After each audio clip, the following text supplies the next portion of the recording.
آپ تراویح پڑھ رہے ہیں ماشاء اللہ. تراویح کہاں, آپ تو بروج میں ہی پڑھ رہے ہوں گے. اس کے بعد آپ کا خلاصہ ہے مضامین ہے قرآن. کتنی دیر کی ہوتی ہے بروج میں تراویح؟ یعنی تراویح کا ڈیوریشن کتنا, بریک ہٹا کے؟ خالا گھنٹہ ہوتی ہے, 15 منٹ کی. یہ 4 کراتے ہیں, 15 منٹ کی 4. ہاں. آپ کہاں پڑھ رہے ہیں؟ سعد بن وقاص. وہاں بھی یہی ہے, وہاں میرے خیال میں شاید 5-7 منٹ مزید لگ جاتا ہے گھنٹے. اچھا ماشاء اللہ, ہم دیکھ رہے ہیں سعد بن ابی وقاص اور جو وہاں پہ شیخ فراز الحق پڑھا رہے ہیں, میں نے ان کی عام فرض نماز میں اور تراویح میں کوئی فرق نہیں دیکھا قرأت کے حوالے سے. ورنہ عموماً زیادہ تر جہاں بھی ہم نے کہیں جس کے پیچھے فرض نماز پڑھی ہے اور اس کے پیچھے تراویح پڑھی ہے, فرق نمایاں ہوتا ہے. یہاں پہ مجھے فرق نہیں دیکھا. وہی پیس ہوگی. کیا فرق ہوتا ہے؟ مطلب تلاوت میں وہی پیس ہوگی. کوئی یہ آ کے بتا نہیں سکتا یہ فرض نماز چل رہی ہے یا تراویح چل رہی ہے پیس کو دیکھ کے. ورنہ عموماً پیس تیز کر دیتے ہیں. فرض میں بھی قرأت یعنی دوسری آیتوں کی کرتے ہیں, دوسری آیت سپیڈ تیز کر دیتے ہیں نا فرض میں قرأت کی. اچھا, یعنی اگر فرض شارٹ آیتیں پڑھتے ہیں نہیں, تراویح میں پیس ضروری نہیں ہے نا, تراویح میں تیز ہو جاتی ہے قرأت کی سپیڈ. ہاں وہی نا, فرض نماز میں سلو پڑھ رہے ہیں اس کو اور آرام سے پڑھ رہے ہیں آیتوں کو. تراویح میں جیسے ہی آتے ہیں نا تراویح میں تیز ہو جاتی ہے, یعنی وقفے ختم ہو جاتے ہیں. ایک لفظ کے بات یہ بھی ہوتا ہے کہ حفاظ کو شاید یہ مشکل ہوتی ہوگی اپنے نارمل یا سلو پیس رکھنا. ایسا یہ بھی ایک مسئلہ ہوتا ہے, ایسا ہوتا ہے نا, یہ ہوتا ہے جن کو صحیح سے یاد نہیں ہوتا ان کے ساتھ یہ مسئلہ ہوتا ہے. کہ آپ کے ساتھ ہوتا ہے نہیں ہوتا پتہ نہیں, اب یہ تو نہیں بتا سکتا. تو بہرحال جو پڑھتے رہتے ہیں نا وہ پھر کر لیتے ہیں, لیکن بہت سارے ہوتے ہیں کہ جو اسی دن ریوائز کر رہے ہوتے ہیں اور اسی میں ہوتے ہیں کہ آج ہی بس پڑھنا ہے, تو وہ جس تیزی سے ریوائز کر رہے ہوتے ہیں اس تیزی میں ہی پڑھ سکتے ہیں. ایسے ہی سلو ہوں گے نا وہ ویریشن جو قرآن کی آیتوں کی مشابہت.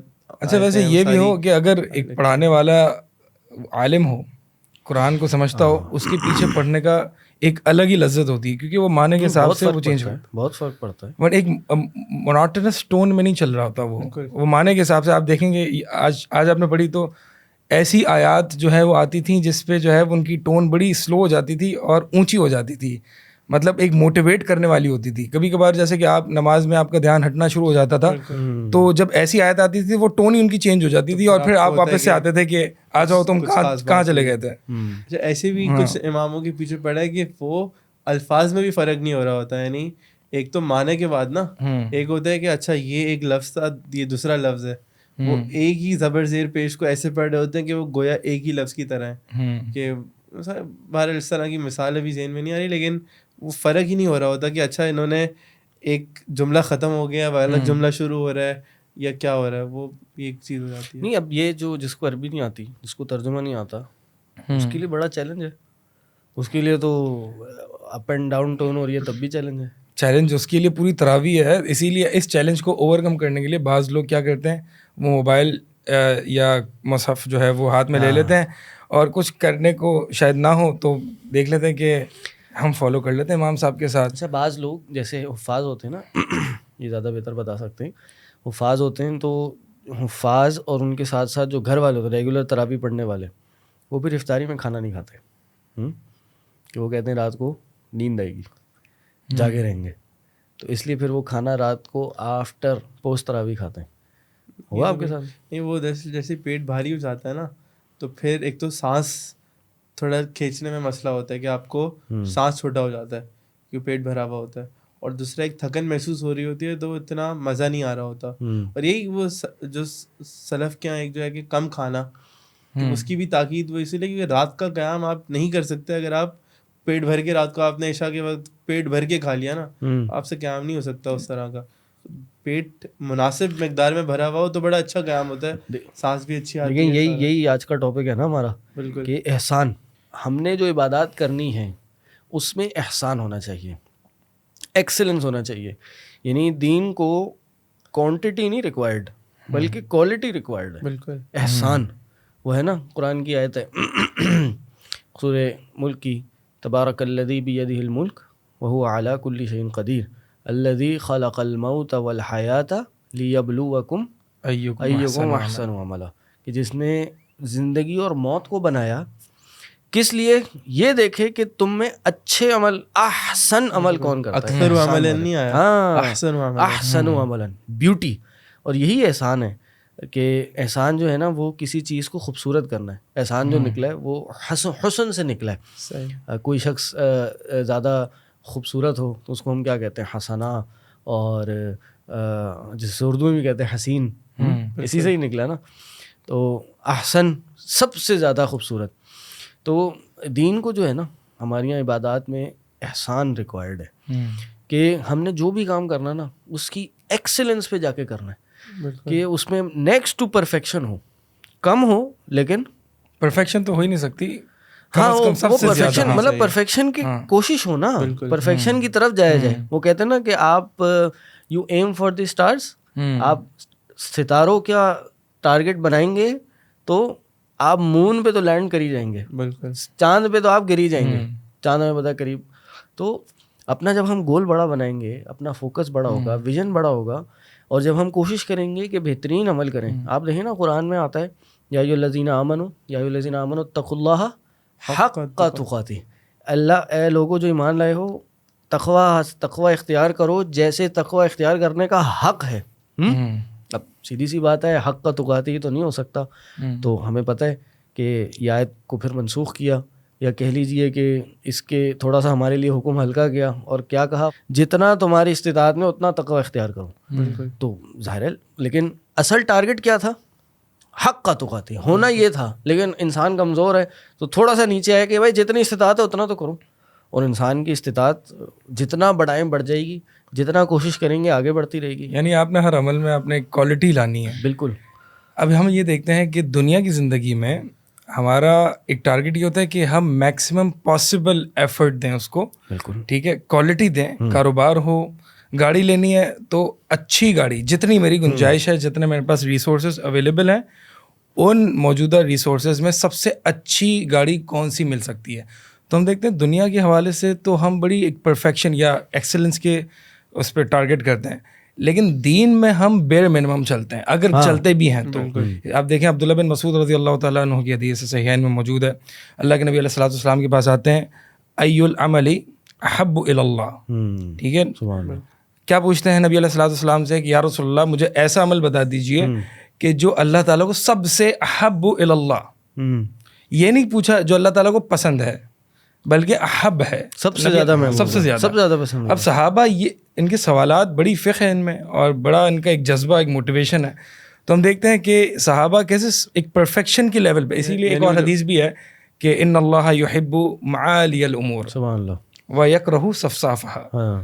ٹھیک ہے, کہ اللہ تعالیٰ جو ہے وہ بڑے بڑے امور کو پسند کرتا ہے, بڑے خواب ہوں, بڑے ویژن ہوں, بڑے ٹارگیٹس ہوں, بڑے گولز ہوں. معالی اعلیٰ سے بلند امور کو پسند کرتا ہے. ہاں, اور جو صفصاف یعنی لو کیٹیگری ہے اس کو نہیں پسند کرتا. یعنی کوئی بھی چیز ہو ہمیں اس میں احسان اختیار کرنا چاہیے. اور اس سے یہ مراد بھی نہیں ہے کہ جیسے کم سے مراد کہ یعنی آپ نے کم کام کیا ہو, کوانٹٹی وائز کم ہو. تو ایک حدیث میں آتا ہے نا کہ وہ ایک دینار نے کئی دیناروں کو سبقت دے دی. تو وہ کیا, ایک نے جس کے پاس 2 دینار تھے اس نے ایک خرچ کیا, اپنا گویا آدھا مال اللہ کی راہ میں خرچ کر دیا. اور ایک آدمی اس کے پاس کئی ہزاروں لاکھوں دینار تھے, اس نے اس میں سے کچھ دینار خرچ کر دیے. تو کوانٹٹی وائز تو وہی زیادہ ہے جس نے زیادہ خرچ کیے ہیں, لیکن کوالٹی وائز وہ 1 دینار والا بہتر ہے. تو اللہ تعالیٰ جب معالی الامور چاہیے تو اس میں یہ مراد نہیں ہے کہ کوئی بہت کوئی آپ نے کوئی جب تک کروڑ روپے خرچ نہیں کریں گے تو کچھ نہیں ہوگا. بالکل, آپ کا اخلاص ہونا چاہیے. ہاں, یہ ایک اور حدیث یاد آئی, ربیعہ بن کعب الاسلمی رضی اللہ تعالیٰ عنہ اصحاب صفہ میں سے تھے. اصحاب صفہ آپ جانتے ہیں کتنے غریب, بلکہ ان کے پاس پہننے کو کیا کھانے کو بھی کچھ نہیں ہوتا تھا. تو وہ نبی علیہ الصلوۃ والسلام کی خدمت کیا کرتے تھے. آپ صلی اللہ علیہ وسلم کے گھر کے باہر جو ہے وہ بیٹھا کرتے تھے. ایک موقع پر نبی علیہ الصلوۃ والسلام نے ان کو دیکھا, پوچھا ربیعہ کچھ چاہیے, پوچھ کیا چاہیے تجھے. تو اللہ کے نبی علیہ الصلوۃ والسلام نے کہا, بلکہ ربیعہ بن کعب نے کہا کہ مجھے تھوڑا سا سوچنے کا ٹائم دیجیے, بڑی آفر ہے. نبی علیہ السلام پوچھ رہے ہیں بھائی سوال کرو. مطلب اگر وہ کہتے, اصحاب صفہ میں سے تھے نا, وہ کہتے تھے کہ یار مال و دولت چاہیے, محل چاہیے, بھی دعا کرتے ہیں میرے پاس لاکھوں روپے آ جائیں. ہاں, نہیں تھوڑی دیر سوچا, پھر نبی علیہ الصلوۃ والسلام کے پاس حاضر ہوئے. ربیعہ سوچ لیا؟ ہاں سوچ لیا. کیا چاہیے؟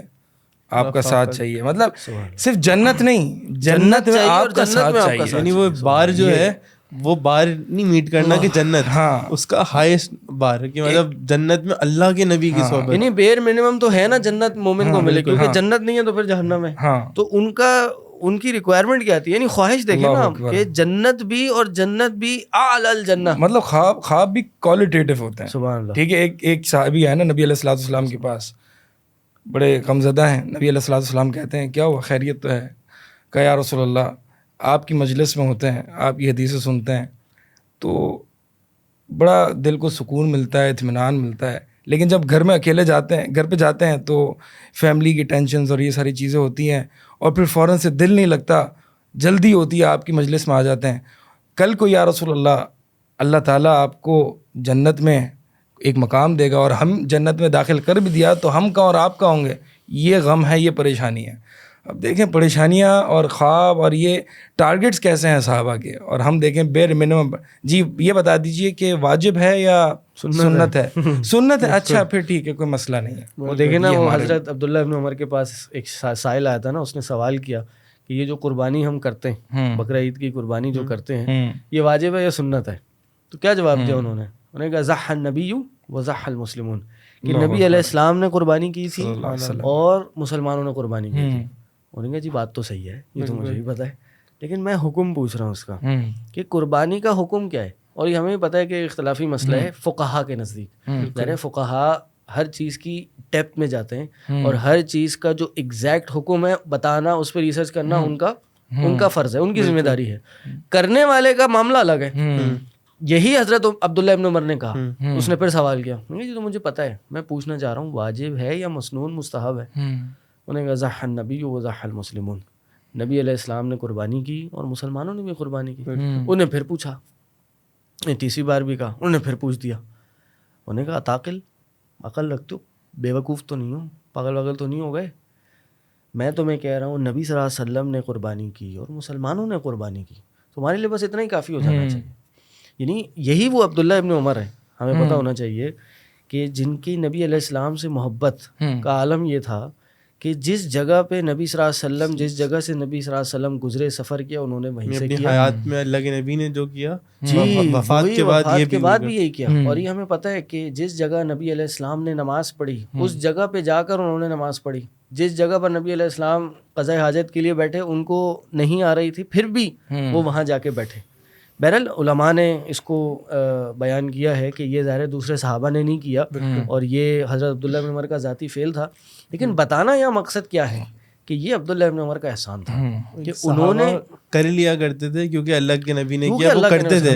اور آج ہم چھوڑ دیتے ہیں کہ اللہ کے نبی نے تو کیا تو سنت ہے, کوئی واجب. آپ کہہ رہے ہیں نا کہ ایک تو ہے کہ فقہا کا کام, فقہا کا کام کیا ہے, احکام تکلیف ہے, یعنی یہ فرض واجب, اور یہ ایک الگ اسپیکٹ سے یہ نکالے جاتے ہیں کہ فرض ہے, واجب ہے یا مستحب ہے یا مکروہ ہے, یہ ایک الگ اسپیکٹ سے نکالے جاتے ہیں. اس اسپیکٹ سے یہ رولنگز نہیں اسٹیبلش کی جاتی کہ بھائی تم نے کرنا ہے یا نہیں کرنا ہے, یعنی ایکشن بیس نہیں ہوتا, وہ ایک علمی ایک نوعیت ہوتی ہے اور اس کے حساب سے کہ اگر کوئی اس کو چھوڑ دے تو پھر اس کا کیا حکم ہوگا, یہ اسٹیبلش کرنے کے لیے.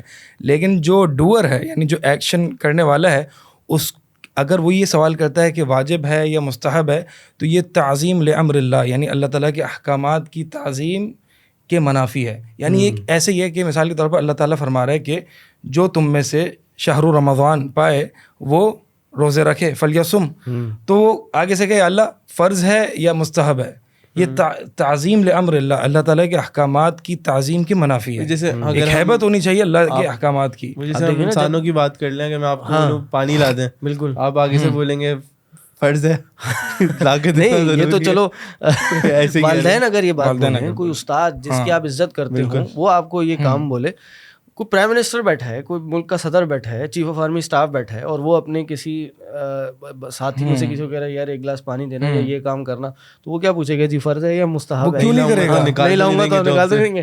وہ کیوں نہیں کرے گا, کیونکہ اس کی تعظیم ہے, اس کی عزت کرتا ہے وہ. آپ اللہ کی عزت کریں گے, اللہ کی تعظیم کریں گے, تو اس کے احکامات پر پھر یہ سوال نہیں اٹھائیں گے. یہ جو فرض واجب ہے یہ الگ نوعیت, یہ علمی نوعیت ہے, یہ فقہا کرتے ہیں, اور یہ جاننا بھی یہ بھی ضروری ہے. لیکن احسان یہ ہے کہ ہمیں پتہ چل گیا کہ اللہ رسول کی خواہش, اللہ رسول کی محبت, اللہ رسول کی خوشنودی اس معاملے میں ہے, بس میں یہ کر گزروں. یہ نہ دیکھوں کہ وہ کس لیول کا حکم ہے, بس حکم ہے میں نے یہ کام کرنا ہے. دیکھیں نا, عبادت ایک تو ہے نا کہ عمل کرنے میں، اپنی خواہش میں، دین کو ایک جنرلی فالو کرنے میں احسان کیا ہے کہ انسان اس عمل کو کر گزرے. پھر اس عبادت کو کرنے میں بھی احسان ہے. ہم کو پتہ ہوگا وہ حدیث جبریل جو مشہور حدیث ہے کہ اللہ کے نبی صلی اللہ علیہ وسلم بیٹھے تھے، حضرت عمر اس حدیث کے راوی ہیں، کہتے ہیں ہم بیٹھے تھے تو ایک شخص آیا اور ہم میں سے کوئی شخص اس کو جانتا نہیں تھا اور مسافر بھی نہیں لگ رہا تھا. وہ طویل حدیث ہے. تو اس نے آگے 3 سوال کیے، آگے اور بھی کیے. پہلا سوال کیا اخبرنی عن الاسلام، اور پھر سوال کیا اخبرنی عن الایمان، مجھے اسلام کے بارے میں بتائیے، مجھے ایمان کے بارے میں بتائیے. اور تیسرا دین سوال کی دونوں فنڈامنٹل اس نے پہلے کور کر لی کہ کیا اعمال کرنے، دین کس پہ اسٹیبلشڈ ہے، بالکل ایمان کے سب ہو گیا. بالکل. پھر تیسرا اور تیسرا اخبرنی عن الاحسان، مجھے احسان کے بارے میں بتائیے. تو احسان کے بارے میں کیا جواب آیا؟ ان تعبد اللہ کأنک تراہ، کہ عبادت ایسے کرو جیسے تم اللہ کو دیکھ رہے ہو. یعنی جو سپرلیٹو ڈگری آف عبادت ہے نا، کیفیت ہے عبادت کی، وہ یہ ہے کہ انسان نماز پڑھ رہا ہو اور نماز میں یہ کیفیت طاری کرے کہ میں اللہ کو اپنے سامنے دیکھ رہا ہوں. اور ظاہر ہے کوئی آسان کیفیت نہیں ہے، یعنی ہر کسی کے لیے بھی یہ پاسبل نہیں ہے اور ہر وقت بھی شاید پاسبل نہ ہو. تو اللہ کے نبی صلی اللہ علیہ وسلم نے پھر اس کا تھوڑا سا نچلا درجہ بیان کیا، اور وہ کیا کہا کہ فَإِن لَمْ تَكُنْ تَرَاهُ فَإِنَّهُ يَرَاكَ، کہ اے بندے اگر یہ کیفیت نہیں آ رہی تو کم از کم یہ سوچ لے اللہ تو مجھے دیکھ رہا ہے. تو آپ دیکھیں انسان کے اندر کتنا خشوع آئے گا. لوگ سوال کرتے ہیں تو بھائی نماز میں کیسے خشوع لائیں، نماز میں کیسے وہ جو ڈیزائرڈ ایک کیفیت ہے دل کی وہ کیسے پیدا کریں. تو بھائی اس میں بہت سی وجوہات میں سے ایک بہت بڑی وجہ یہ انسان یہ تصور کرے کہ بھائی میں اللہ کے سامنے کھڑا ہوں، اور یہ اللہ عام ہستی کا نام نہیں ہے. اگر ایک انسان جیسے بھی بات کی کسی ملک کے پرائم منسٹر پریزیڈنٹ سے جا کے ملنے والا ہو، اور یا پھر وہ کسی بہت بڑی ملٹری، دنیا کی بہت بڑی ملٹری کے ہیڈ کے سامنے جا کے ملنے والا ہو، اس کی کیفیت کیا ہوگی؟ وہ یا کسی بڑے بادشاہ کے سامنے جا کے ملنے والا ہو تو اس کی کیفیت کیا ہوگی؟ تو اللہ تو بادشاہوں کا بادشاہ ہے. اللہ تو یعنی 7 آسمان، حدیث میں آتا نا کہ اللہ تعالیٰ قیامت کے دن 7 آسمانوں کو اپنے ہاتھ میں رکھے گا. قرآن میں آتا ہے نا والارض جميعا قبضته یوم القیامہ، پوری زمین اللہ کے ہاتھ مٹھی میں ہوگی. والسماوات مطویات بیمینہ، اور آسمان لپٹے ہوئے ہوں گے اللہ کے دائیں ہاتھ میں. سبحانہ وتعالی عما یشرکون. تو آپ دیکھیں نا کہ انسان جب یہ کیفیت اپنے دل میں لائے گا کہ اللہ کی اللہ کا تو ایک تو اسٹیٹس یہ ہے، پلس اللہ صرف میرے ظاہر کو نہیں جانتا بلکہ اللہ میرے باطن کو جانتا ہے. دنیا تو میرا ظاہر دیکھ رہی ہے کہ میں ہاتھ کہاں باندھ رہا ہوں، میں نماز کتنی تیزی سے پڑھ رہا ہوں نہیں پڑھ رہا، اللہ اس کو بھی جانتا ہے، اور دل میں میری کیا کیفیت ہے وہ اس کو بھی جانتا ہے. اللہ کہتے ہیں نا یعلم ما تسرون وما تعلنون، کیا چھپاتے ہو اور کیا اعلان کرتے ہو، کیا ظاہر کرتے ہو، اللہ دونوں چیزوں کو جانتا ہے. آپ دیکھیں نا جب انسان یہ سوچے گا تو اس کے دل میں خشوع نہیں آئے گا. تو یہ لیول آف عبادت مطلوب ہے ہمارے دین کو کہ ہماری عبادات احسان کے ساتھ ہونی چاہیے. اور ہم یہ ابھی رمضان میں کیوں بات کر رہے ہیں؟ اصل سوال یہ ہے نا کہ بھائی یہ تو نماز سے تعلق ہے، تو ہم یہ رمضان میں کیوں بات کر رہے ہیں؟ مقصد یہ ہے کہ یہ جو سوال آیا نا احسان کا، کہ نماز میں یعنی عبادت ایسے ہو جیسے اللہ کو دیکھ رہے ہو، یا پھر اللہ کم از کم تمہیں دیکھ رہا ہے، یہ بات سوچ لو. تو ہمیں ہر عبادت اس ایکسلنس پہ جا کر، اس احسان کے لیول پہ جا کے کرنی ہے کہ جو مطلوب ہے. یعنی آپ دیکھیں دین نے نماز کا بھی کہا تو نماز میں ایک تو خشوع و خضوع اختیار کرنے کا کہا. ایسی نماز کے پورے درجے ہی نہیں ملیں گے، ثواب ہی نہیں ملے گا اگر وہ خشوع سے خالی ہے. پتہ نا ہمیں اللہ کے نبی صلی اللہ علیہ وسلم کی حدیث ہے کہ ایک نماز کا اجر، ایک گناہ جو ہوتا ہے اجر، اس سے لے کے 10ویں گناہ تک چلا جاتا ہے. یعنی 10واں حصہ ملتا ہے بعض اوقات، 1/10 10% ثواب ملتا ہے. کسی نماز کا ہمیں 20% ملتا ہے، کسی کا 50%، کسی کا 80%. کیوں؟ کیونکہ خشوع میں کمی ہوتی ہے. تو یہ ویری کرتا رہتا ہے. لیکن ریکوائرڈ کیا ہے کہ 100% انسان کا خشوع ہو نماز میں. اور سیم گوز فار ادر عبادات. ہم نے کوئی عبادت کو بیئر منیمم پہ نہیں کرنا، ہم نے اس کو اس کے ایٹ ایکسلنس پہ جا کر، پار ایکسلنس پہ جا کر ہم نے کرنا ہے. اسٹرائیونگ فار ایکسلنس، یہ ہمارا کام ہونا چاہیے. نبی علیہ الصلوۃ والسلام کی حدیث بھی ہے نا کہ نماز ایسا پڑھو جیسے کہ صلاۃ مودع، یعنی جو الوداعی نماز ہوتی ہے. اور ظاہر سی بات ہے ہم سے لوگ پوچھتے ہیں کہ رمضان کیسے گزارے ہیں, تو ہم بھی یہی جواب دیتے ہیں کہ گویا کہ آخری رمضان ہو. جب انسان کے ذہن میں یہ ہو کہ یہ آخری نماز ہے, یہ آخری رمضان ہے, پھر عمل خود ہی نکل کے آئے گا اور کوالٹی کے ساتھ آئے گا. اچھا, یہ جو ابھی بات ہوئی ہے حدیث جبریل پر, اس پہ آپ نے ایک اسپیکٹ بتایا کہ احسان کے جو ہے وہ 2 ارکان ہیں, ایک میکسیمم ہے اور ایک منیمم ہے. یعنی میکسیمم یہ ہے کہ آپ ایسے عبادت کرو جیسے کہ آپ اللہ کو دیکھ رہے ہو, اور اگر یہ کیفیت پیدا نہیں ہو سکتی تو پھر یہ کیفیت پیدا ہونی چاہیے کہ اللہ آپ کو دیکھ رہا ہے. بعض اہل علم نے اس کو ایک مختلف زاویے سے بھی اس کی شرح کی ہے, تفصیل کی ہے, اور وہ یہ ہے کہ یہ جو آپ بتا رہے تھے نا کہ اسلام ہے, ایمان ہے اور پھر احسان. تو اہل علم فرماتے ہیں کہ اسلام کے بارے میں اللہ کے نبی علیہ الصلوۃ والسلام نے بتا دیا, پھر ایمان کے بارے میں بھی بتا دیا. تو احسان کیا ہے؟ احسان لاتقانہما, یعنی ان دونوں کو مضبوط کیسے کیا جائے, اسلام کو اور ایمان کو مضبوط کیسے کیا جائے؟ احسان کے ذریعے. اور احسان کیا ہے؟ ان تعبد اللہ کأنک تراہ. اب یہ ایک بہت سے لوگوں کو کنفیوژن مجھے بھی آتی تھی کہ ہم یہ کیسے ایک شعور پیدا کریں, یہ کیسے فیلنگ پیدا کریں کہ اللہ کو ہم دیکھ رہے ہیں.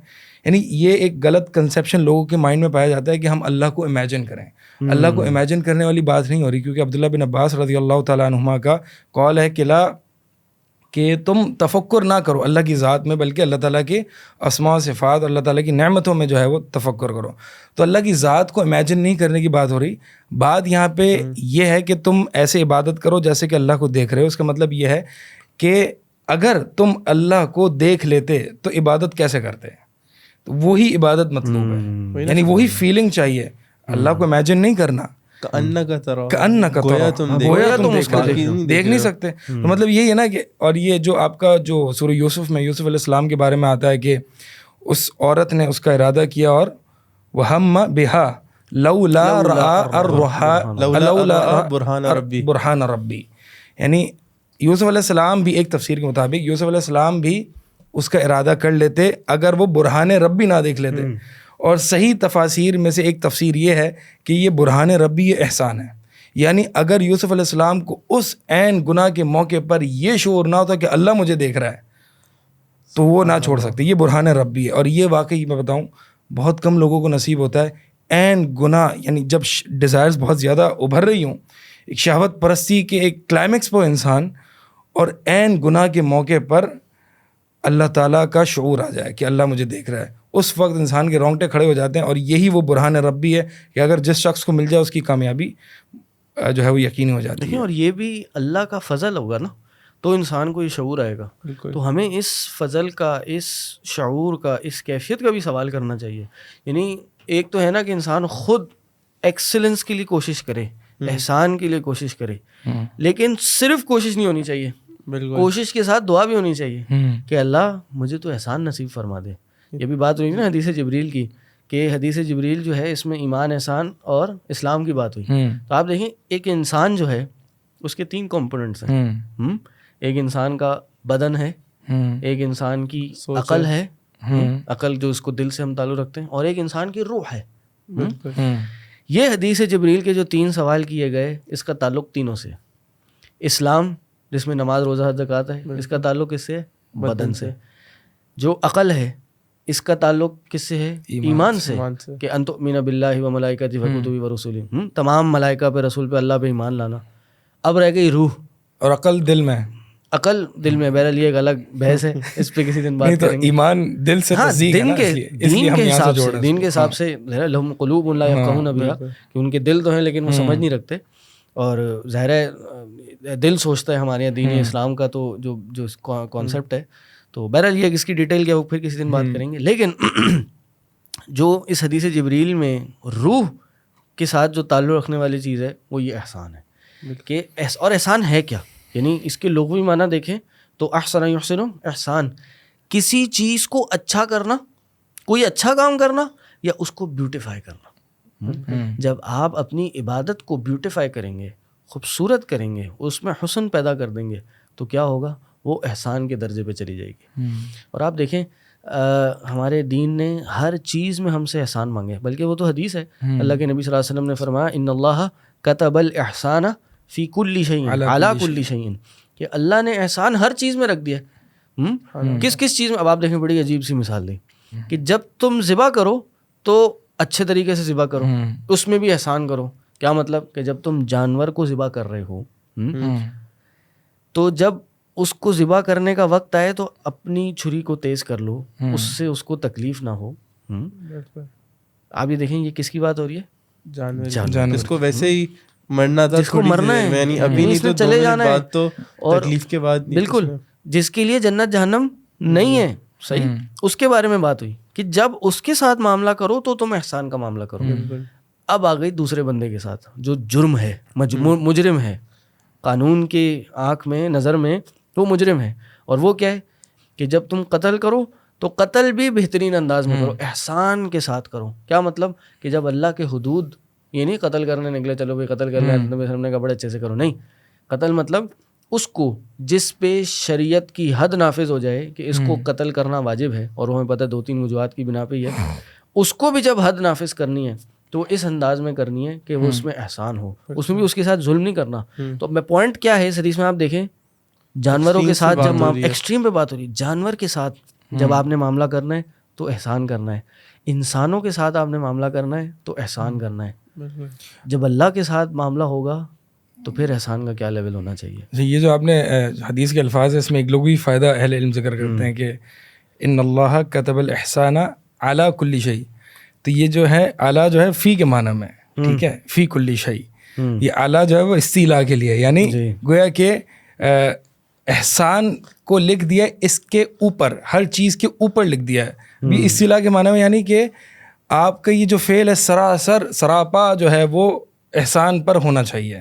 ٹھیک ہے, جو ہے نا سورہ بقرہ کی شروع کی آیت کیا ہے کہ اولئک علی ھدی من ربہم, یہاں پہ بھی یہی معنی ہے کہ یہ لوگ اپنے رب کی طرف سے ہدایت پر ہیں. ٹھیک ہے, غالب ہیں, یعنی بالکل یہ استقرار کے معنی میں ہوتا ہے. ٹھیک ہے, کہ مطلب یہ متقن ہے, مضبوط ہیں, اعلیٰ یہ معنی دیتا ہے. آپ دیکھیں نا ہر عبادت, بات ہو رہی تھی جیسے نماز میں تو آ گئی نا حدیث جبریل میں کہ عبادت ایسے کریں, لیکن ہر عبادت میں دین کی ریکوائرمنٹ یہ احسان ہو. ایک تو نماز ہے, اب آپ نبی علیہ السلام کی نمازیں دیکھیں, نبی علیہ السلام کے بارے میں کیا آتا ہے, اور رمضان سے تعلق رکھنے والی بات ہے کہ نبی علیہ السلام جب رات کو نماز پڑھتے تھے, اما عائشہ بیان کرتی ہیں, صحیح بخاری کی حدیث ہے کہ نبی علیہ السلام 4 رکعت پڑھتے, سلام پھیرتے اور کہتی ہیں لا تسأل عن طولہن و حسنہن, کہ اس نماز کی طوالت, اس کی لینتھ اور اس کی حسن کے بارے میں مجھ سے نہ پوچھو. یعنی قابل بیان ہے ہی نہیں, الفاظ میں وہ تعبیر ہو ہی نہیں سکتی. یہ نبی علیہ السلام, اور ہم دیکھتے ہیں نبی علیہ السلام کتنا لمبا لمبا قیام کرتے تھے. نبی علیہ السلام کے پاؤں سوج جایا کرتے تھے. ان کی زوجہ محترمہ نے کیا بات کہی کہ آپ کیوں اپنے پہ اتنی تکلیف برداشت کر رہے ہیں. آپ دیکھیے نبی علیہ السلام نبی الامہ ہیں, یعنی سب سے بہترین ہستی ہیں, امام الانبیاء ہیں, جن کی سفارش پہ قیامت کے دن حساب و کتاب کا آغاز ہوگا, جن کی سفارش میں جنت میں جائیں گے, پہلا قدم جنت میں اللہ کے نبی صلی اللہ علیہ وسلم رکھیں گے. وہ نبی علیہ السلام رات کو جب عبادت کر رہے ہیں تو وہ اتنا زیادہ اپنے اوپر تکلیف ڈال رہے ہیں, اس احسان کے لیول پہ جا کے عبادت کر رہے ہیں کہ پاؤں سوج رہے ہیں. پوچھنے والے نے کہا آپ کیوں اتنی تکلیف برداشت کر رہے ہیں, تو کیا جواب دیا, کہا افلا اکون عبدا شکورا, کیا میں اللہ کا شکر گزار بندہ نہ بن جاؤں. یعنی احسان کے پیچھے جو ایک فیکٹر ہے یا جس وجہ سے احسان کرنا ہے وہ یہ کرنا ہے کہ اللہ نے میرے ساتھ احسان کیا ہے. احسن کما احسن اللہ, جی اللہ نے میرے ساتھ احسان کیا ہے, مجھے یہ جسم دیا ہے, مجھے سوچنے سمجھنے کی صلاحیت دی ہے, مجھے ایمان دیا ہے, اس سے بڑی کوئی نعمت ہو سکتی ہے. اللہ نے میرے ساتھ انعام کیا ہے, تو میں کیوں نہیں اپنی عبادت کو, اپنی عبادت کے اندر احسان پیدا کروں. تو آپ دیکھیں نبی علیہ السلام, بلکہ ایک حدیث میں آتا ہے, اللہ اکبر, ہمارے یہاں ابھی بات ہو رہی تھی نا شروع میں کہ تراویحیں ہمارے یہاں ہوتی ہیں جی, 3 روزہ تراویح اور 6 روزہ تراویح اور ماشاء اللہ یعلمون تعلمون والی تراویح. آپ دیکھیں نبی علیہ السلام کی نمازیں کس طرح ہوتی تھیں. اچھا, یہ احسان صرف تعلمون میں ہی دکھ رہا ہوتا ہے, باقی تو نہیں دکھ رہا. نہیں, بہرحال دیکھیں اصل میں علم کی کمی ہے, لوگوں میں شعور کی کمی ہے. ہمارے یہاں لوگ کیا سمجھتے ہیں, تراویح پڑھنا فرض ہے, تراویح پڑھنا ایک دفعہ قرآن کرنا فرض ہے. اب رمضان میں آپ جتنے دنوں میں کر لیں, دھڑ دھڑ بس آپ قرآن پڑھے چلے جائیں. حالانکہ بہت ایک مسکنسیپشن ہے, رمضان میں ڈیلی قیام کرنا یہ ضروری ہے. ضروری سے مراد مطلب یہ ایسنس آف رمضان ہے. رمضان میں ڈیلی قرآن پڑھنا یہ ایسنس آف رمضان ہے. اچھا, ویسے اس کی وجہ سے جو لوگ ہیں نا, ہم یہ دیکھتے ہیں کہ فرائض کو کمپرومائز کرتے ہیں. اب رمضان آئے گا, دیکھیں گے کہ تراویح پر فرائض کو زیادہ اہمیت حاصل ہوگی, تراویحوں کو زیادہ پریفرنس حاصل ہوگی فرائض پر. حالانکہ حدیث ہے کہ جتنا بندہ فرائض سے قریب ہوتا ہے اللہ کے اور کسی سے نہیں ہوتا, ٹھیک ہے, اور بندہ قریب ہوتا رہتا ہے نوافل کے ذریعے یہاں تک کہ اللہ تعالیٰ اس سے محبت کر لیتا ہے. دیکھیں نا وہ نبی علیہ السلام کی حدیث ہے نا کہ افضل الصلاۃ بعد المکتوبتی, مکتوبہ فرائض کے بعد سب سے افضل نماز وہ کون سی ہے؟ ظاہر ہے وہ قیام اللیل ہے, رات کی نماز ہے, تہجد کی نماز ہے. تو نبی علیہ السلام کی نماز کیسی تھی؟ کہہ رہے ایک حدیث میں آتا ہے کہ صحابی ان کے ساتھ کھڑے ہوئے, حضرت حذیفہ بن یمان اس حدیث کے راوی ہیں, کہتے نبی علیہ السلام نے سورہ بقرہ پڑھنا شروع کر دی, پوری سورہ بقرہ کی تلاوت کر دی. پھر سورہ آل عمران پڑھنا شروع کر دی, پوری سورہ آل عمران پڑھ ڈالی. اور راوی کے الفاظ ہیں کہ کوئی ایسی آیت نہیں گزری جس میں اللہ کے عذاب کا ذکر تھا سوائے اس کے کہ نبی علیہ السلام نے اس عذاب سے پناہ مانگی ہو, اور کوئی ایسی آیت نہیں گزری جس میں اللہ کے انعام کا ذکر تھا کہ اللہ کے نبی صلی اللہ علیہ وسلم نے اللہ سے رحمت اور اللہ کے فضل کا سوال کیا ہو. تو یہ احسان تھا نبی علیہ السلام کا, نبی علیہ السلام کی عبادت میں, اور یہ ہر عبادت میں ہے. اچھا دیکھیں یہ بات تو ہو رہی ہے اور چلتی رہے گی, لیکن جیسے احسان کا جو شروع میں ہم نے حدیث جبریل میں آیا کہ ان تعبد اللہ کأنک تراہ فإن لم تکن تراہ فإنہ یراک, کہ اللہ کی اس طرح عبادت کی گویا ہم اللہ کو دیکھ رہے ہیں. یہ کیفیت لانے کے لیے کیا انسان کو کرنا چاہیے کہ وہ اس لیول پہ پہنچے کہ ہاں اب اس کے اندر یہ کیفیت آ سکتی ہے؟ یعنی صرف چاہنے سے تو نہیں ہو سکتا کہ میں آج جاؤں, آج سے گھر جاؤں اور بولوں آج سے میری نمازوں کے اندر وہ کیفیت ہو, تو صرف چاہنے سے تو نہیں آئے گی. دیکھیں سب سے پہلے نا ہمیں تو اپنا وائی کلیئر کرنا چاہیے, ٹھیک ہے, ہاؤ پہ بعد میں ہے کہ کیسے, کیونکہ جب وائی کلیئر ہوگا نا تو ہاؤ آٹومیٹکلی آ جائے گا. صحیح. اور اس میں ہیلپ بھی کرے گا. وائی کیا ہے کہ میں اپنی زندگی میں عبادات میں احسان کیوں لاؤں, اس کی کوئی اور وجہ نہیں ہے. مطلب ایک سب سے بنیادی وجہ ہے کہ اللہ نے ہمیں جنت کے عوض اپنے دیدار کے الذین احسنوا الحسنى وزیادہ, بس کہ ہم نے اس احسن چیز کو پانا ہے, اس بہترین جنت کو پانا ہے, اس لیے میں بھی اپنی عبادات میں احسان پیدا کروں. اور جن لوگوں سے اللہ راضی ہوا, جن لوگوں سے اللہ راضی ہوا, جن لوگوں کو اللہ نے اس دنیا میں اس احسن چیز کی خوشخبری سنائی, وہ لوگ اپنی زندگی میں کیا کرتے تھے؟ وہ بھی احسان کرتے تھے. صحیح. بات یہاں صحابہ کی ہو رہی تھی, ہم نے عبداللہ بن عمر کی بات کی, ہم ابو ہریرہ کو نہیں دیکھتے رضی اللہ عنہ, وہ کس عمر میں جا کے مسلمان ہوئے, یعنی نبی علیہ السلام کی کس دعوت کے آخری حصے میں جا کے مسلمان ہوئے, خیبر کے موقع جی 7ویں 8ویں ہجری میں جا کے وہ اسلام لائے, اور 4 سے 5 یا 6 سالوں میں انہوں نے اپنے آپ کو ایسا ڈیووٹ کیا دین کے علم حاصل کرنے کے لیے, علم حاصل کرنے میں وہ احسان کے لیول پہ گئے, یہاں تک کہ آج ہم سب کو پتہ ہے کہ ذخیرہ حدیث میں سب سے زیادہ حدیث بیان کرنے والے حضرت ابو ہریرہ ہیں.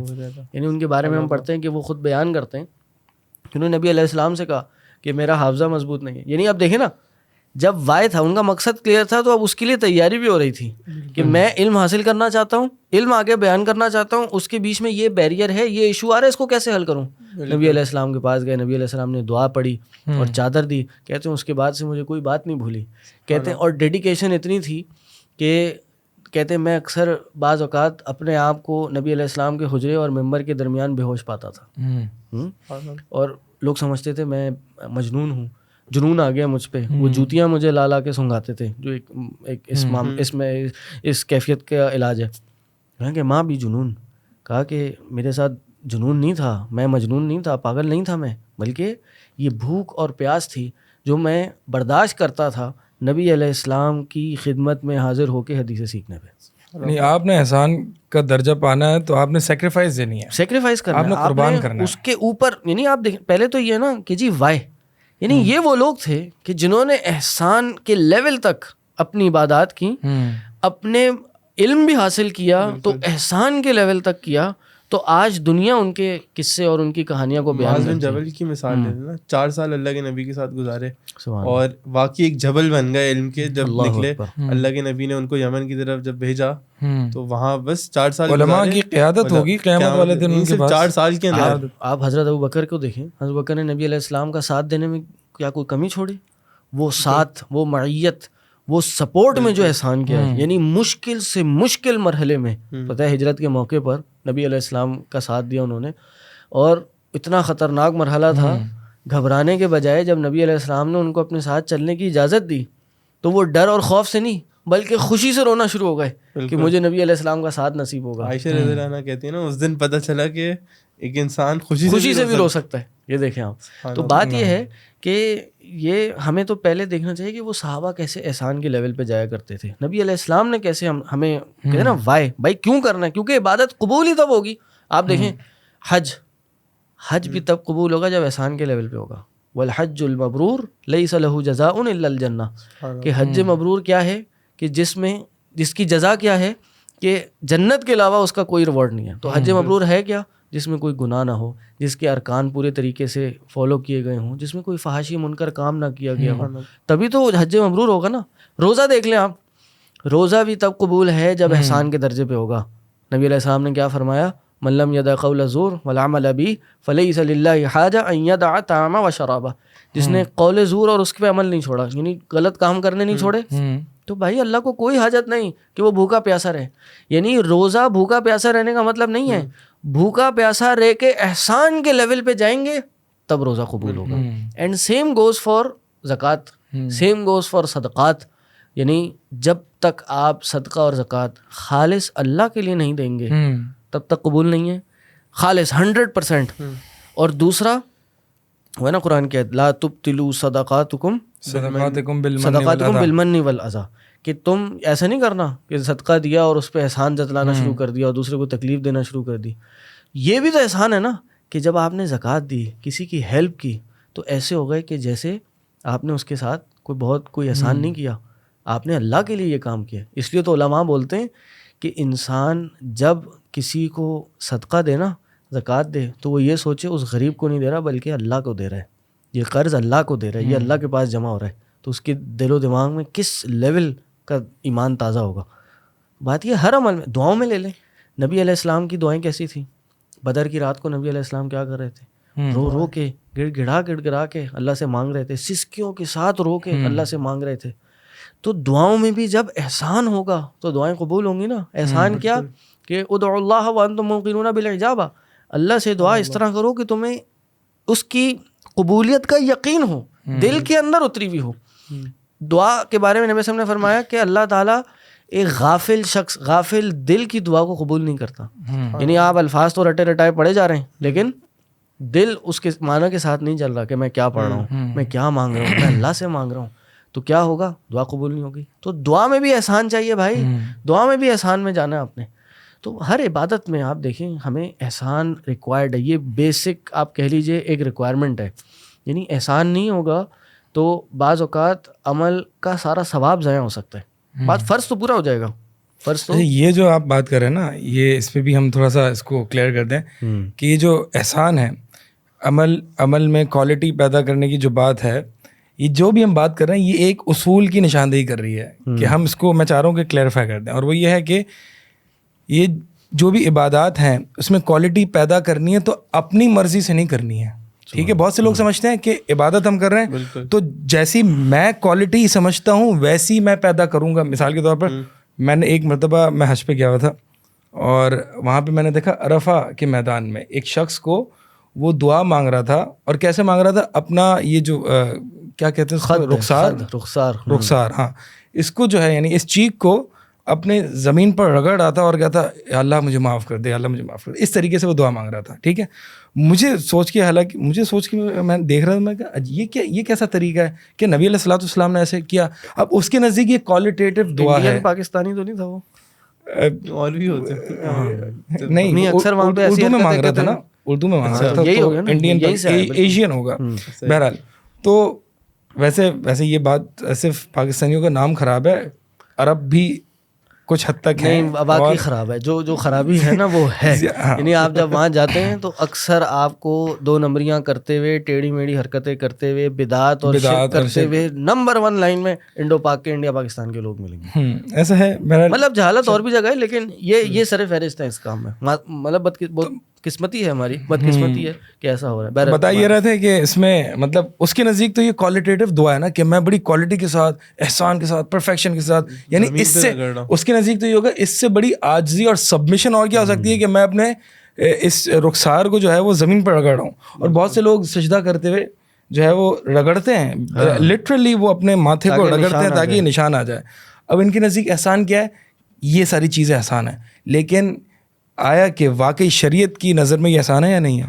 نہیں ہے. دل کی کیفیت. تو اصل بات یہ ہے کہ احسان وہ ہے جو نبی علیہ الصلوۃ والسلام کی سنت سے مزین ہو. سبحان اللہ. ٹھیک ہے, اگر نبی علیہ الصلوۃ والسلام کی سنت سے مزین نہ ہو تو وہ تو اس کو احسان سمجھ رہا ہوگا, وہ اس پر الٹا وبال ہے. ورنہ وہ 3 شخص بھی آ گئے تھے نا جنہوں نے کہا تھا وہ بھی احسان نہیں سمجھ رہے تھے. شادی کبھی نہیں کروں گا کیونکہ ڈسٹریکشن ہے, کبھی روزہ چھوڑوں گا نہیں, روز رکھتا رہوں گا کیونکہ کیوں چھوڑوں اتنا نیک عمل, اور ایک نے ساری رات جاگتا رہوں گا, قیام کروں گا, عبادت کروں گا.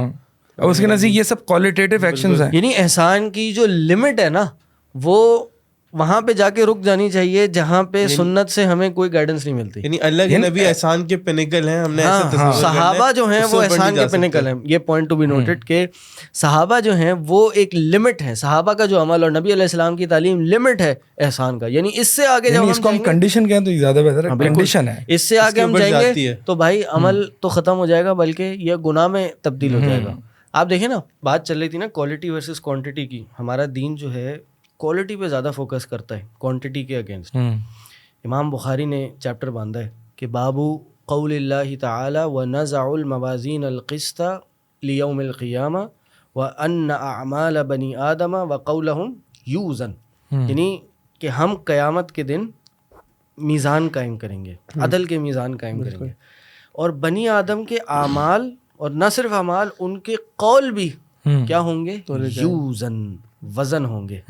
یہ نہیں ہے کہ گنے جائیں گے, کاؤنٹنگ نہیں ہوگی بلکہ اس کا وزن ہوگا, اس کا بھاری پن. یہ بھاری پن کب ہوگا؟ جب اس کے اندر خوبصورتی ہوگی, حسن ہوگا, احسان ہوگا اس کے اندر. اور اس لیے پھر وہ حدیث بھی اس میں لائے ہیں, کلمتانی حبیبتانی للرحمانی, کہ 2 کلمے رحمان کو بڑے محبوب ہیں. خفیفتان علی اللسانی, زبان پہ بڑے ہلکے ہیں لیکن ثقیلتان فی المیزانی, میزان پہ بہت بھاری ہیں. اس لیے آپ دیکھیں وہ کون سے کلمے, سبحان اللہ, یعنی میزان میں کوانٹٹی دیکھی گئی, ثقیلتان, لیکن بھاری ہے. اور کلمے آپ کون سے ہیں؟ ثقیل, سبحان اللہ و بحمدہ سبحان اللہ العظیم. مختصر سے کلمے لیکن میزان پہ بہت بھاری ہیں.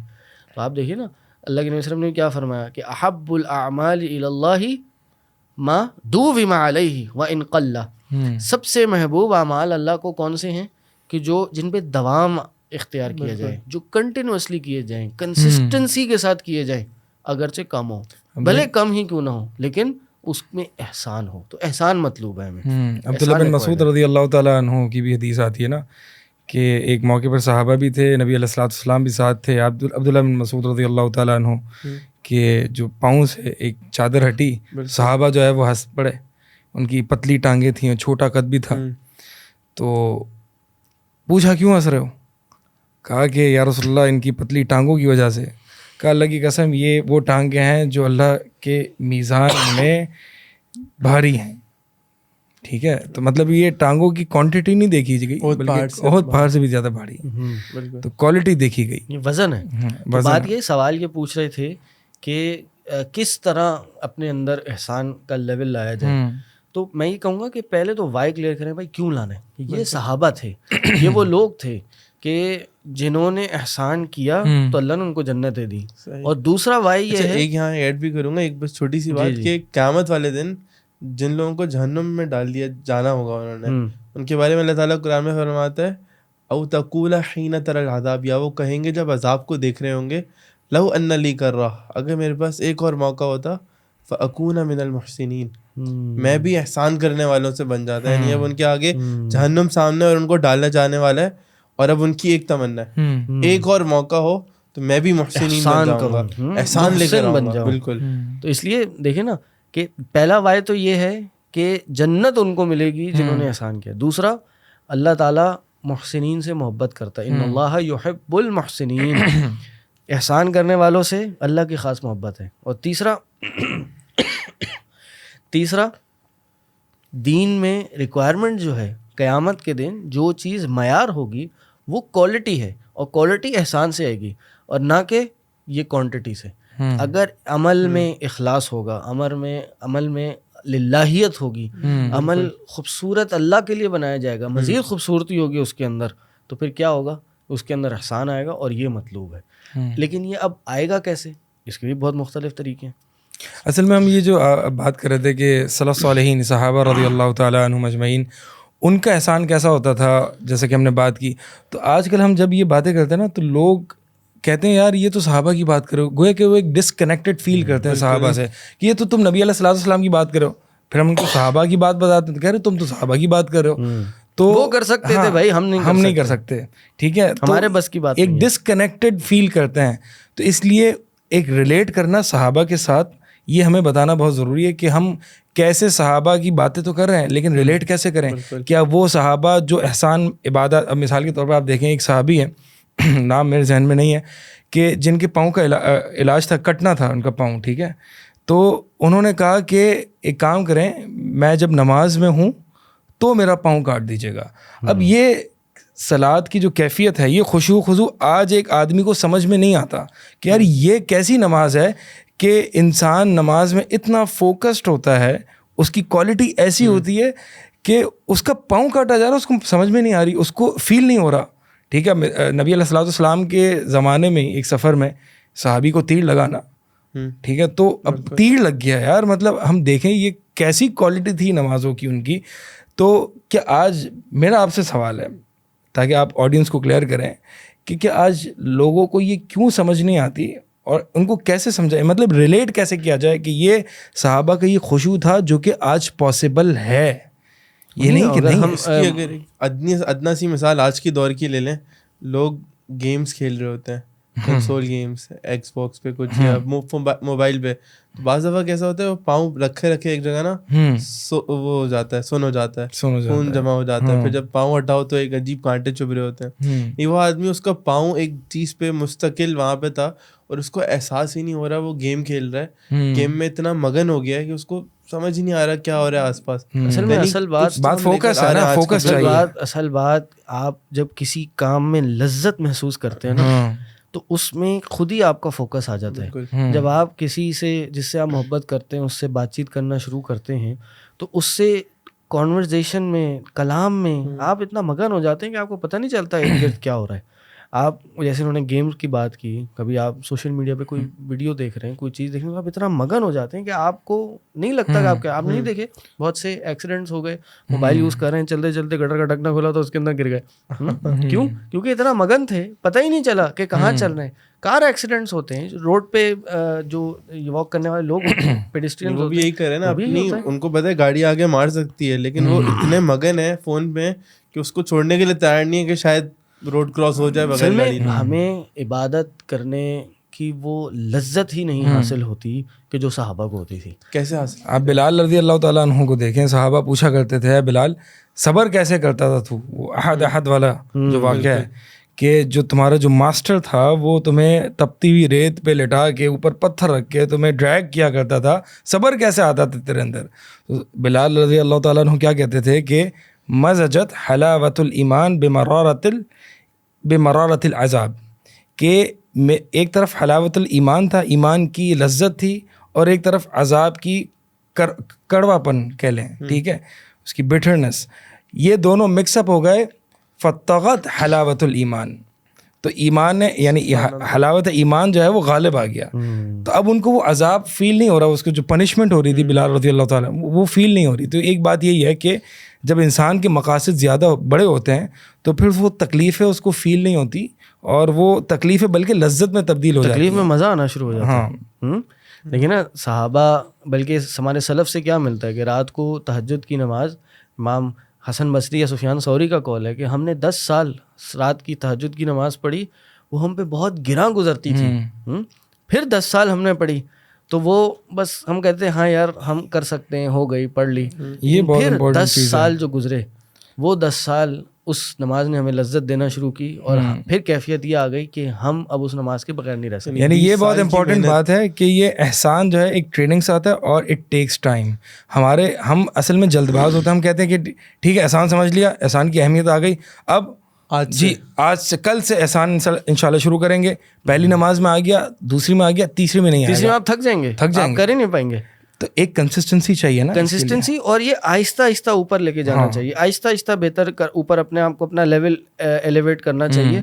ایک دم آپ اپنے آپ کو اس چیز پہ ایکسپوز کر دیں گے تو بعض اوقات ٹوٹ جائے گی, جتنی تیزی سے اوپر جاتی ہے اتنی تیزی سے نیچے آ جائیں گے. ایک چیز اللہ تعالیٰ بھی قرآن میں کیا فرماتے ہیں نا کہ وَاسْتَعِینُوا بِالصَّبْرِ وَالصَّلَاةِ, مدد طلب کرو نماز اور صبر کے ذریعے. وَإِنَّهَا لَكَبِيرَةٌ إِلَّا عَلَى الْخَاشِعِينَ, یہ بہت بھاری جاتی ہے نماز اور یہ چیزیں خاشعین, خشوع والوں کے علاوہ. جن کے اندر خشوع ہے ان کے لیے نمازیں اور صبر یہ چیزیں بہت آسان ہو جاتی ہیں. ان کی نا آگے اللہ تعالیٰ ایک ایٹریبیوٹ بتا رہا ہے, الذین یظنون انہم ملاقو ربہم, وہ لوگ جنہیں یقین ہے کہ وہ اپنے رب سے ضرور جا کے ملیں گے. تو میں کہیں نہ کہیں سمجھتا ہوں کہ جو احسان ہے نا ہماری عبادات کے اندر, وہ بہت زیادہ لنکڈ ہے کہ ہمارا ایمان بالآخرہ کتنا اسٹرانگ ہے, ہم کس طرح سے ہمیں ہر وقت بس فکر ہے کہ ہمیں اللہ کے آگے دوبارہ کھڑے ہوں گے, اللہ کے آگے. وہی انہوں نے جیسے کہا نا کہ فوکس ہے, گول ہے کہ بھائی آپ آخر میں اچیو کیا کرنا چاہ رہے ہیں. جو چیز آپ اچیو کرنا چاہ رہے ہیں وہ کوئی معمولی چیز نہیں ہے. جب اس ہائر انعام کو آپ نے اچیو کرنا ہے, ہائر گول کو آپ نے اچیو کرنا ہے, تو اس کے لیے عمل بھی اتنا ہی ہیوی کرنا ہوگا. اور یہی صحابہ بھی کرتے تھے, یہی محنت صحابہ میں بھی موجود تھی, نبی علیہ السلام خود کیا کرتے تھے. تو بات یہ ہو رہی تھی کہ اس احسان کو اچیو کس طرح کریں.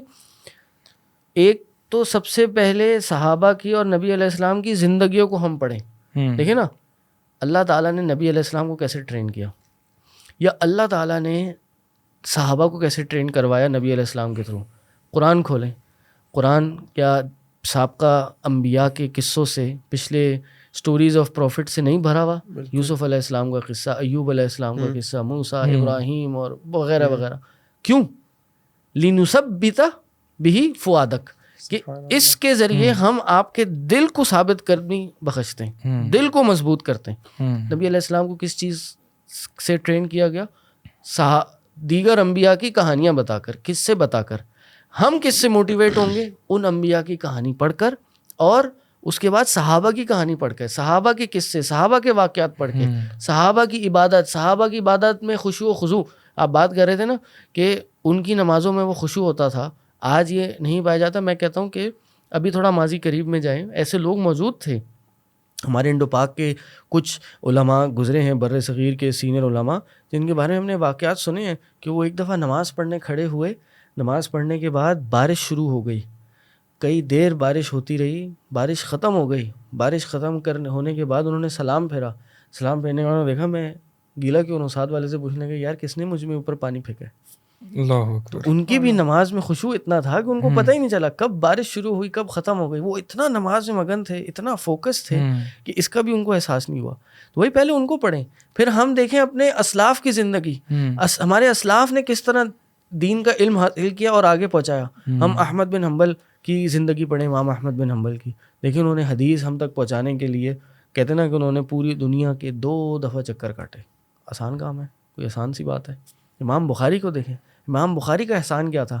کہتے ہیں جب بھی کوئی حدیث لکھتے تھے, حدیث اپنی صحیح میں لکھنے سے پہلے وضو کرتے, وضو کر کے 2 رکعت نماز پڑھتے, پھر اس حدیث کو درج کرتے. امام مالک کیا کہتے ہیں؟ امام مالک کہتے ہیں کہ میں نے کوئی حدیث آگے بیان نہیں کی سوائے اس سے پہلے میں نے اس پہ عمل کیا.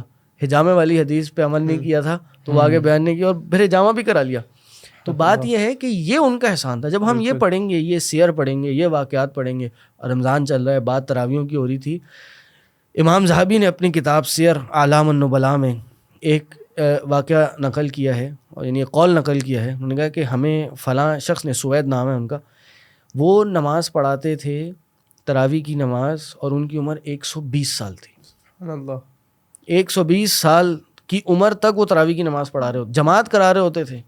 آپ دیکھیں ہمارے یہاں تو 40-50-60 سے اوپر ہمارے یہاں بزرگ کرسیوں میں بیٹھ جاتے ہیں, مقتدی ہوتے ہیں. تو وہ امام تھے, قرآن یاد تھا, قرآن سناتے تھے, 120 سال کی عمر تک پہنچ کے بھی وہ یہ عبادت کرتے تھے. کیوں؟ عبادت میں لذت پاتی تھی, عبادت میں مزہ آتا تھا, اور کرتے آ رہے ہوں گے نا, کرتے آ رہے تھے. وہ پھر سالوں سے 60-70 سال سے قیام کر رہے ہوں گے, تو وہ کبھی ان کو وہ اب یعنی ان کے لیے یہ چھوڑنا بہت بڑی بات ہے. وہ باڈی بھی ساتھ دے رہی تھی نا. ہمارے یہاں جو بیٹھ جاتے ہیں کرسیوں پہ, وہ اسی لیے نا کیونکہ ان کو عادت نہیں ہے کہ ہم سب بیٹھ جاتے ہیں. آج کل جوانوں کی حالت ہے. بہرحال بات چل رہی تھی کہ کیسے, یعنی پریکٹیکلی یہ کیسے پاسبل ہے احسان کو اچیو کرنا, ٹھیک ہے. ایک تو آپ نے بتایا کہ سب سے سلف صالحین کی کریں ہاں سیرت کو سب سے پہلے تو وہ یہ مقاصد کیا ہے, کیوں ہم کریں. پھر اس کے بعد جیسے کہ آپ نے بتایا کہ سلف صالحین کی سیرتیں پڑھیں, ان سے یہ اندازہ ہوگا, جیسے کہ قرآن کا بھی طریقہ یہ رہا ہے. اس کے بعد میں یہ سمجھتا ہوں کہ یہ بھی ایک مراقبہ کہلا جاتا ہے, ایک مراقبہ, یعنی اس کی شدت. مراقبہ یہ ہے کہ یہ فیلنگ, یہ کانشیس, جس کو بیسکلی ہاں نہیں مراقبہ مطلب کہ اللہ تعالیٰ آپ کو دیکھ رہا ہے, ٹھیک ہے, ہر وقت. صحیح, یہی وہ برہان ربی جس کی بات ہو رہی تھی, اللہ تعالیٰ آپ کو دیکھ رہا ہے. اور کون اللہ دیکھ رہا ہے اس کے بارے میں بھی بات ہوئی کہ یہ وہ اللہ دیکھ رہا ہے کہ جس کی ذات اتنی بڑی ہے کہ ایک موقع پر نبی علیہ الصلوۃ والسلام نے فرمایا کہ آسمان چڑچڑاتا ہے, رینگتا ہے, اور حق ہے اس کا رینگ ہے, ٹھیک ہے. اور پھر آگے فرمایا کہ اللہ تعالیٰ اپنے عرش پر ہے, اور اس کا عرش رینگتا ہے, چڑچڑاتا ہے, جیسے کہ ایک گھڑ سوار جو ہوتا ہے, گھوڑے پر جو بیٹھتا ہے, اس کا جو پالان ہے وہ جیسے کہ چڑچڑاتا ہے اور رینگتا ہے. اور اللہ تعالیٰ کا عرش کتنا بڑا ہے. احادیث میں آتا ہے کہ ایک خالی میدان میں, ایک صحرا میں جو ہے ایک چھلا ہو, تو یہ اللہ تعالیٰ کا عرش کا کمپیریزن اللہ کی کرسی, جو کہ اللہ تعالیٰ کے قدموں کی جگہ ہے, اور اللہ تعالیٰ کی کرسی کا ساتوں آسمان کے ساتھ کمپیریزن کیا ہے, وہی ایک صحرا میں ایک رنگ, ایک چھلا, ٹھیک ہے. تو اللہ تعالیٰ کا عرش رینگتا ہے, چڑچڑاتا ہے. اب اللہ تعالیٰ کی عظمت کیسے چڑچڑاتا ہے, بہرحال اس میں جیسے کہ اس کی شان کے لائق ہے. تو مقصد یہ ہے کہ اللہ تعالیٰ اتنی بڑی ذات ہے, اور وہ ذات آپ کو دیکھ رہی ہے. یہ ہے شدت مراقبت ایک انسان کو پیدا کرتا ہے. ایک اعرابی آیا, نبی علیہ الصلوۃ والسلام خطبہ ارشاد فرما رہے تھے, اور کہا کہ یا رسول اللہ, ہم آپ کو اللہ کے دربار میں سفارشی بناتے ہیں, اور اللہ کو آپ کے دربار میں سفارشی بناتے ہیں. ہمارے مال اور جانور ہلاک ہو گئے, بارشیں نہیں ہو رہی ہیں, تو آپ کو ہم اللہ کی دربار میں سفارشی بناتے ہیں, اللہ کو آپ کے دربار میں بناتے ہیں, آپ ہمارے لیے بارش کی دعا کر دیجئے. اللہ کے نبی علیہ الصلوۃ والسلام کا چہرہ مبارک تبدیل ہو گیا, ان کا چہرے کا رنگ تبدیل ہو گیا, اور وہی حق سبحان اللہ تسبیح کرتے رہے, اور فرمایا کہ اتدری ما اللہ, تو جانتا اللہ کون ہے, تو جانتا اللہ کون ہے, تو نے یہ اللہ کو میرے دربار میں سفارشی بنا دیا, تو جانتا ہے تو نے کیا بات کہہ دی ہے. اللہ تعالیٰ تو وہ ہے. اور پھر اللہ کے نبی علیہ الصلوۃ والسلام نے الفاظ عطا فرمائے کہ اللہ تعالیٰ کا عرش جو ہے وہ ساتوں آسمان کے اوپر ایسے ہے, اس طرح سے اشارہ کیا, ٹھیک ہے, اس طرح سے گھیرے ہوئے. اور اللہ تعالیٰ کا عرش جو ہے وہ اس طرح سے رینگتا ہے جس طرح سے گھوڑے کا پر جو پالان ہوتا ہے وہ آوازیں کرتا ہے نا, ایک جب گھوڑ سوار اس پر سوار ہوتا ہے تو ایک بوجھ برداشت نہیں کر سکتا وہ پالان. تو یہ اللہ تعالیٰ کا اتنا بڑا عرش جو ہے وہ اللہ تعالیٰ کے ایک استوا سے جو ہے وہ رینگتا ہے. خلاصہ یہ کہ اللہ کی معرفت ہونی چاہیے. جب اللہ کو انسان پہچان لے گا, اللہ کی اسماء و صفات کی معرفت ہوگی, اللہ کی معرفت ہوگی, تو اس کے اندر ویسی خشوع آ جائے گا, ویسی اس کے اندر یہ خشوع آ جائے گا. آخری پوائنٹ جو میں کہتا ہوں, پھر ہم بات کو ہم سمیٹیں گے, کہ احسان کیسے لایا جائے. احسان لانے کا جو ایک بہت بڑا ذریعہ ہے, بلکہ میں کہوں گا کہ احسان ختم ہونے کا ایک بہت بڑا جو سبب ہے وہ ہے انسان کے گناہ. یعنی یہ نا ایک وشیس سائیکل ہے. دیکھیں نا, حسن بصری کیا کہتے ہیں کہ ایک انسان کو رات کو تہجد پہ جو چیز اٹھنے سے روکتی ہے وہ اس کے گناہ ہیں. اب تہجد پہ اٹھنے سے انسان کا ایمان کتنا تازہ ہوتا ہے, ایمان کا دل, انسان کا دل کتنا نرم ہوتا ہے. تو یہ جو یہ ایمان ہے نا, یہ ایک بڑا عجیب سا ایک وشیس سائیکل ہے. اس کو آپ نیکی پہ لگا دیں گے تو یہ نیکی کی طرف چلنا شروع ہو جائے گا.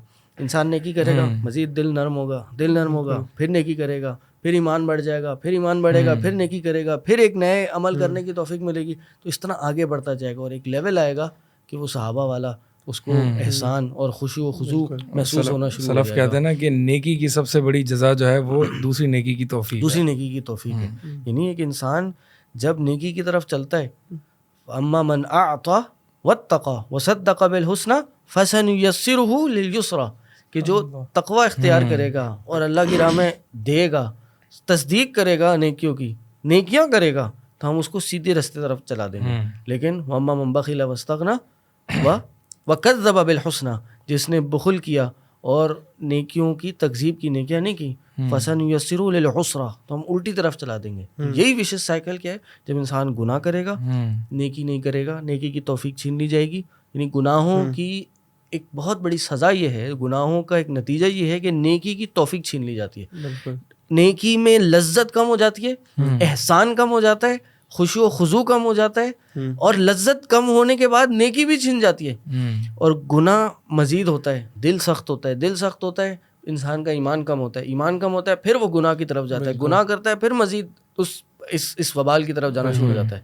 تو ہمیں کیا کرنا ہے, ہمیں اس ویل کو اس دوسری طرف چلانا ہے. کبھی اگر ایسا کام ہو جائے کہ یہ اس طرف جانا شروع ہو جائے تو فوراً اس کو کھینچ کے لائیں. توبہ کے ذریعے وہ توبہ ہے, استغفار ہے. یعنی ہمیں ہر پل ہر دم, یعنی نہیں نا صحابہ کیا کہتے تھے کہ میرے ساتھ جو یہ, بلکہ نہیں, قاضی ایاز کہتے ہیں, کیا کہتے ہیں, امام فضیل ایاز کہتے ہیں کہ میں انی لعاصی اللہ, میں اللہ کا گناہ کرتا ہوں اور میں اس گناہ کا اثر اپنے اہل میں, اپنی دابہ میں اور اپنے خادم میں دیکھتا ہوں. یعنی میں گناہ کرتا ہوں اور اس کا فوراً اثر اپنے گھر والوں میں, اپنی سواری میں اور اپنے خادم جو میرے ماتحت لوگ ہیں ان میں دیکھنا شروع کر دیتا ہوں. کویشچن از ہاؤ, کیسے دیکھتے ہیں؟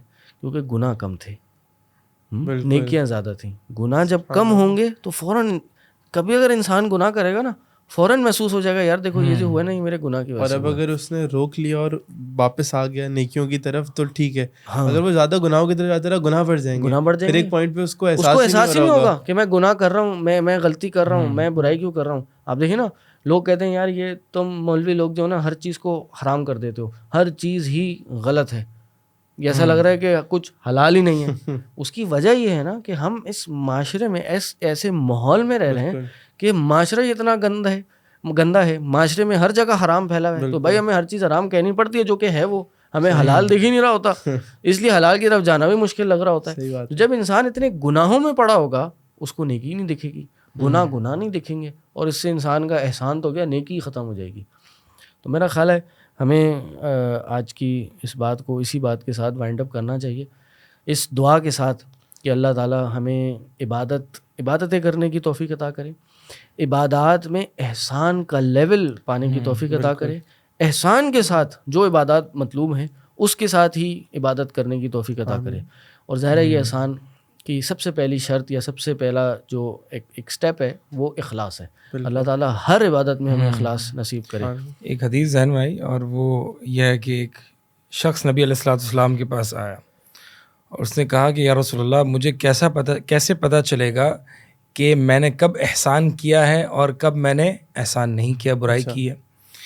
نبی علیہ الصلوۃ والسلام نے فرمایا, سنن ابن ماجہ اور مسند احمد میں بھی یہ روایت موجود ہے, نبی علیہ الصلوۃ والسلام نے فرمایا کہ اذا سمعت جیرانک یقولون, کہ جب تم اپنے ساتھی نیبرز پڑوسیوں کو یہ سنو کہتے ہوئے کہ قد احسنت, تو کہ تو نے احسان کیا ہے, فلقد احسنت, تو پھر تو نے احسان کیا ہے. اور اگر تیرے نیبرز, تیرے پڑوسی, تیرے ساتھی, کلوز کمپینینز, بیوی بھی لے سکتے ہیں, ٹھیک ہے, اس معنی میں کہ اگر تیرے گھر والے یا تیرے نیبرز کہیں کہ نہیں فلاں شخص نے لقد اسأت, کہ تو نے برا کام کیا, تو برا بندہ ہے, اچھا بندہ نہیں ہے, تو پھر واقعی تو برا بندہ ہے. تو مطلب یہ ہے کہ احسان کیسے پتہ چلے گا, یہ مخلوق کے ساتھ احسان ہے, ٹھیک ہے, کہ اس کے کلوز جو ریلیٹیوز ہیں یا کلوز فرینڈز ہیں یا نیبرز ہیں, ٹھیک ہے, وہ کیا اصل میں اس زمانے میں جو ہے وہ نیبرز ایک طریقے سے بہت کلوز کنسیڈر کیے جاتے تھے. آج کل کی طرح نیبرز نہیں ہوتے تھے کہ جن کو پتہ نہیں ہوتا کہ بھائی ہمارے سامنے کون رہ رہا ہے. تو اس لیے میں نے پھر اس کو اپلائی کر دیا کہ کلوز آپ کے کمپینینز یا فرینڈز یا ریلیٹیوز جو ہیں, ہاں, جن میں آپ کا اٹھنا بیٹھنا ہے, وہ آپ کے بارے میں کیا کہتے ہیں. اسی لیے سلف کا, صحابہ وغیرہ کا بھی یہ قول ملتے ہیں نا کہ اگر آپ نے کسی بندے کو پہچاننا ہو اس کی کہ واقعی وہ کیسا بندہ ہے تو اس کے ساتھ سفر کرو, ٹھیک ہے. سفر میں بہت سارے بندوں کی جو ہے وہ خامیاں اور اچھائیاں پتہ چل جاتی ہیں. یا اس سے پوچھ لیں جس نے اس کے ساتھ سفر کیا ہو یا جس کے اس کے ساتھ کچھ اوقات گزارے ہوں. تو بہرحال اللہ ہمیں احسان کرنے کی توفیق عطا کرے. اللہ تعالیٰ اس رمضان میں ہمیں احسان کے ساتھ عبادات کرنے کی توفیق عطا کرے. سبحانک اللہم بحمدک اشہد ان لا الہ الا انت استغفرک و اتوب الیک. السلام علیکم ورحمۃ اللہ وبرکاتہ. وعلیکم السلام ورحمۃ اللہ.